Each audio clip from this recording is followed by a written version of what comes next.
Hello મિત્રો, જય શ્રી કૃષ્ણ, જય દ્વારકાધીશ, જય બોલે. આજે એક સરસ મજાની એક વાત લઈને આવી છું તમારા જોડે કે જે બહુ જરૂરી છે કે એવી આપણા ગુજરાત રાજ્યમાં જે સેવા કાર્ય સરસ કરે છે મહિપતભાઈ ચૌહાણ, જે લોકોએ ઘણા મા બાપને વૃદ્ધાશ્રમમાં રાખ્યા છે અને બધાની સેવા સરસ રીતે કરે છે અને બહુ સરસ કામ પણ સરસ કરે છે. પણ એક પહેલ આપણે બી કરવી જરૂરી છે. હવે આની અંદર આ ઇસ્યુ બને છે કેમ? દરેક ઘરમાં બને છે, અહીંયાની વાત નથી, દરેક ઘરમાં બને છે કે મા બાપને રાખવા તૈયાર નથી કોઈ. બધાને સ્વતંત્રતા જોઈએ છે, બધાને પ્રાઇવેસી જોઈએ છે. કેમ? એનું કારણ છે, કારણ કે આજે બધા માતા પિતા છે ને એ એમને પુત્ર પ્રેમ જ શીખવાડે છે. એમનો છોકરો જન્મે એટલે એ એની પાછળ એટલા બધા લાગી જાય અને એટલો બધો એને પ્રેમ આપી દે છે ને કે એ પ્રેમ આપવા પાછળ એમના મા બાપને ભૂલી જાય છે. પણ ખરેખર એક વસ્તુ તો એ જ છે કે તમે તમારા મા બાપને પ્રેમ કરતા શીખો. તમે તમારા મા બાપને પ્રેમ કરતા શીખશો તો તમારો છોકરો તમને પ્રેમ કરતા શીખશે. બાકી નહીં શીખે, એ પણ એના પુત્રને જ પ્રેમ કરશે. આ એક કડવી છે પણ સચ્ચાઈ છે. આને કોઈ ઠેસલાવી નહીં શકે, કારણ કે જે કૂવામાં હોય એ જ હવાડામાં આવે છે. આજે તમે જોઈ લો, જેટલા વૃદ્ધાશ્રમ ગુજરાતની અંદર છે ને એટલા વૃદ્ધાશ્રમ ક્યાંય નથી. ક્યાંય એટલે ક્યાંય નહીં. આ બહુ એક વિચારવાની વસ્તુ છે. અને બીજું કે જ્યારે હોય ત્યારે આપણે પુત્રને સાચવ કરીએ છીએ, બધી વસ્તુ કરીએ છીએ, નો ડાઉટ. પુત્રને બી સાચવું હોય, એનું બી પ્રેમની જરૂર છે, બધી વસ્તુ. પણ પુત્રના સામે તમે માતા પિતાને બી પ્રેમ આપશો તો એ બી એ જોશે, તો જ એ તમને પ્રેમ કરશે. પણ આજે તમે મેરેજ થઈ અને તરત જ થોડો ટાઈમ થાય એટલે કે મમ્મી બોલ કરે છે, પપ્પા બોલ કરે છે, એના હિસાબે કંટાળીને ચલો આપણે અલગ લઈ લઈએ. તમે અલગ બી જતા રહો છો, નો ડાઉટ. ત્યારે મા બાપ એકલા પીડાય છે. એટલે એ છોકરું પાછળ એ જ વસ્તુનું અનુકરણ કરે છે કે ભાઈ મા બાપથી છુટકારો મેળવો, એકલા પ્રાઇવેસી જોઈએ છે. આ જ વસ્તુ પહેલાં બી થતી જ નથી થતી એવું નહીં કે પહેલાં બધા પરિવાર જોડે જ રહેતા હતા અને મા બાપની સેવા બી કરતા હતા, તો પાછળ છોકરાઓ સેવા કરતા જ આવ્યા છે. પણ હમણાંની નેક્સ્ટ જનરેશન જે છે ને એ એક જ વસ્તુ સમજે છે, બસ કે મારે પ્રાઇવેસી જોઈએ. પણ પ્રાઇવેસી બધી વસ્તુમાં જરૂરી નથી, કારણ કે આજે તમારે નહીં તો કાલે તમારે બી પાછળ આ જ વસ્તુ આવવાની જ છે. પછી તમે છોકરાનો ને વહુરોનો વાંક કાઢો તે વસ્તુ ખોટી છે. તમે તમારા માતા પિતા જોડે રહેતા શીખશો ત્યારે તમારો પુત્ર તમારા જોડે રહેતા શીખશે, નહીં તો શીખવાનું નથી. આ બહુ અઘરી એક વાત છે અને બહુ મોટો પ્રશ્ન છે આ રહ્યો દરેક જગ્યાનો,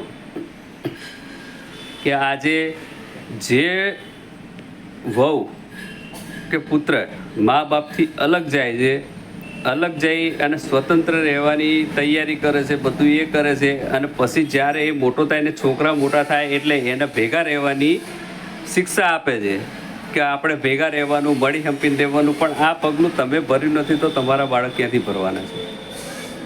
તમે જ્યાં સુધી મા બાપને પ્રેમ નહીં કરો ત્યાં સુધી મા બાપ પુત્ર તમને પ્રેમ નહીં કરે, કારણ કે આપણે બધા પુત્ર પ્રેમમાં જ આંધળા છીએ. અને પુત્ર પ્રેમમાં આંધળા છીએ એનું જ રીઝન આપણને અત્યારે મળી રહ્યું છે કે આપણો પુત્ર બી એના પુત્ર પ્રેમમાં જ આંધળો રહેશે, બરાબર, અને એનો પુત્ર એના પ્રેમમાં જ આંધળો રહેશે. એટલે વૃદ્ધાશ્રમની સંખ્યા વધતી જવાની છે, ઘટતી નથી જવાની. સેવાભાવી કાર્યકર્તાઓ ઘણા છે, લોકો પોતાનું યોગદાન આપી અને સેવા આપે છે, બધું સારું કરે છે. પણ એ જ વસ્તુ તમે કેમ ના કરો ઘરમાં ને ઘરમાં? આજે દરેક વ્યક્તિને આ વસ્તુ સમજવી જરૂરી છે. એ કોઈ પણ હોય કે જ્યાં સુધી તમે મા બાપને પ્રેમ નહીં આપો ત્યાં સુધી તમે તમારા પુત્ર તમને પ્રેમ આપવા માટે તૈયાર થશે જ નહીં. એ પાછળ એ જ પેઢી આવવાની છે. અને એ વસ્તુ આપણા ગુજરાતની અંદર બહુ જ છે. તમે ભાઈના સંબંધો એક રાખવા તૈયાર નથી, બરાબર? તમે ભાઈથી અલગ કરવા માંડ્યા એટલે એ બી એની પાછળ એના ભાઈથી અલગ જ કરવાનું છે. એની અંદર કોઈ બીજું આવવાનું નથી, કારણ કે શિક્ષણ આપણે જ ઉમેર્યું છે, શરૂઆત આપણે જ કરી છે, એટલે ભોગવવાનું બી આપણે જ છે. જ્યાં સુધી તમે તમારા માતા પિતાને પ્રેમ નહીં કરો, તમારા ભાઈ પાંડુને પ્રેમ નહીં કરો, ત્યાં સુધી તમારો છોકરો બી એના માતા પિતાને કે ભાઈ એના ભાઈ બંધુને પ્રેમ નથી જ કરવાનો. આ કડવી જે પણ સચ્ચાઈ છે આને એક્સેપ્ટ કરવી જ પડે છે. બધા જો સુધરશે તો જ આ વસ્તુ આગળ થાય એવી છે.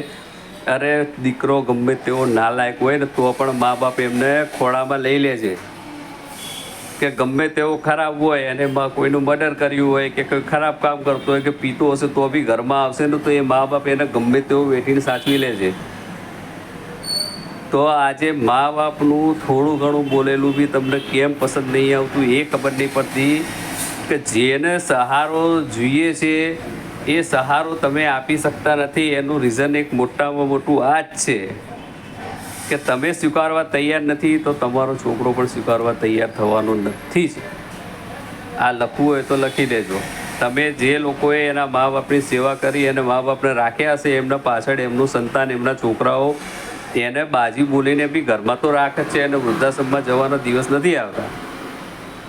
પણ આ જ વસ્તુ આપણા ગુજરાતીમાં તો બહુ જ ટ્રેન્ડ થઈ ગયો છે, કે એ જ વસ્તુ તમે જુઓ મોમેડિયન કે મુસલમાન, તમે એમ કહો છો કે આમ છે કે તેમ છે, પણ એમનો એક ધર્મ સારામાં સારો છે કે એમના કોઈ જગ્યાએ વૃદ્ધાશ્રમ નથી, કે નથી એમનું કોઈ મા બાપ કે વૃદ્ધાશ્રમમાં હોય, એ લોકો સેવા કરવા તૈયાર છે, બરાબર? એટલે જ આજે પાછળ એમની પેઢી બી એમના મા બાપને રાખવા તૈયાર છે, એને કાઢી નથી મૂકતા. અને આપણે તો કેટલા એવા વિડીયો બી જોઈએ છીએ અને આજુબાજુમાં ઘરમાં ને બધી જગ્યાએ આપણે જોતા હોઈએ છીએ કે મા બાપ એટલે કચરો, લાસ્ટ તો ફેંકી દો, એમને જરૂર જ નથી. એમની સંપત્તિ વાલી છે, આજે સંપત્તિમાં ભાગ પડતા હોય તો ફળ દઈને આગળ આવીને ઊભા રહી જાવ છો. તો મા બાપના કેમ એ નથી કરતા કે ભાઈ મા બાપ છે તો લાવો મા બાપને હું એ કરું? ના, મા બાપ તો ના જોઈએ, સંપત્તિ જોઈએ મા બાપની. મા બાપ કોઈને નથી જોઈતા.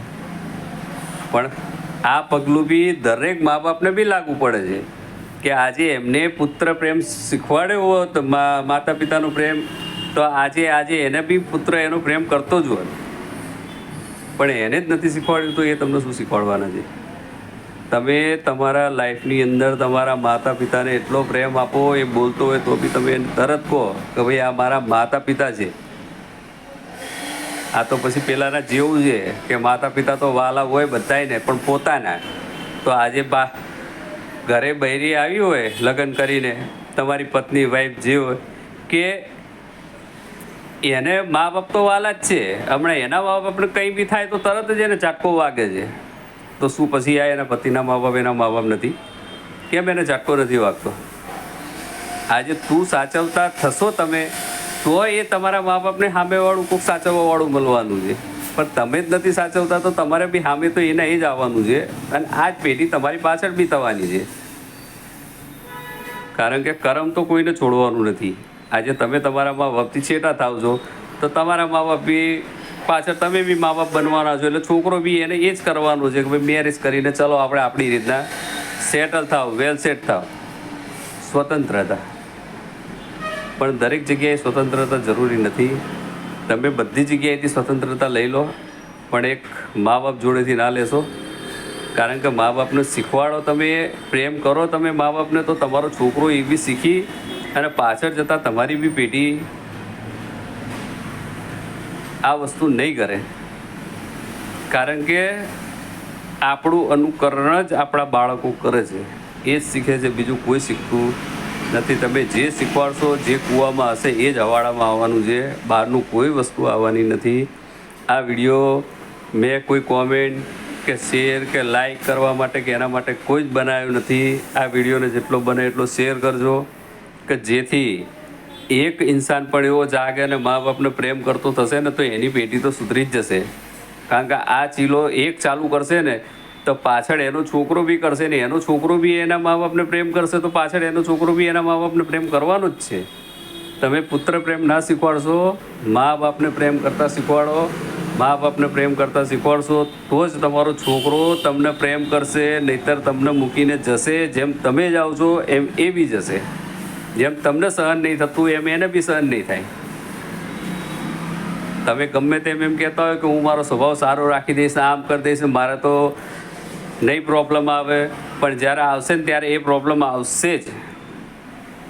આ લખીને મૂકી દેવાનું બધાયના માટે છે, કોઈ માટે નથી એવું નથી. આ બધાયના દરેકના માટે છે.